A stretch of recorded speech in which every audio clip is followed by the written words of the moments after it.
Right, let's look at these things here, buddy. So, drawing the line on that left-hand one, obviously. And we look at the right-hand one now.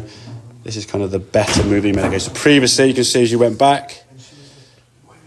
There we go. On your left, on your right leg there, as we look. Knees already going there sideways, so arms sort of dragged behind you there. Now, this left wrist now is not really getting much hinge in there. A little bit bowed there with that left wrist. The clubbing sort of facing the sky there quite a lot because of the movement you're making.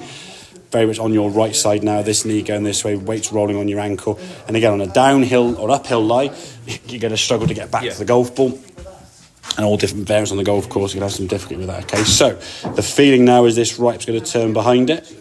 Much better, yeah? So we're sort of maintaining that space there. This feels as though you're probably moving towards the screen quite a lot. You've got your shoulder now behind the golf ball nicely. This is in a good spot. Hinge of the wrist is better, which is why the club's gone further. So that hinge, as we said, from setup here now, is going to push that handle down in the ground to get that club working and hinging up. As I said, if your body doesn't move at all, the club would work back with just your arms straight up over your right shoulder. Basically, made like an axe chopping in the ground, yeah?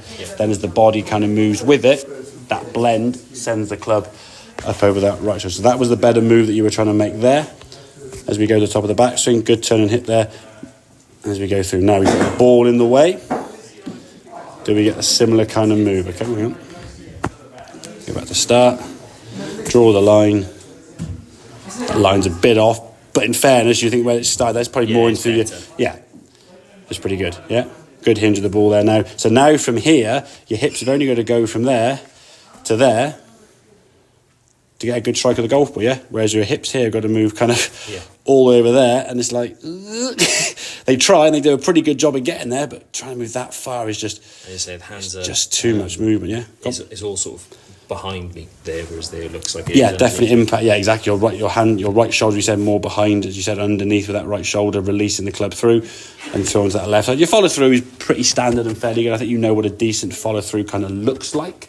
But obviously, you get there, you can easily mask it. Obviously, if you just do it your own way by sort of just sliding this way, that's great, but it's not really making the move correctly, okay? So, sensation for you is going to be hips rotating behind you, handle with the handle of the club there pushing down. Yeah, that's going to get the club more in front and hinging up.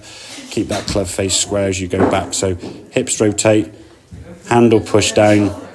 Just a much more efficient move. The head staying nice and stable, as you can see, as those hips and that pelvis sort of rotates compared to as before. And in comparison, that's a massive difference now in terms of that much movement there. Now, as you see, the lower half sliding.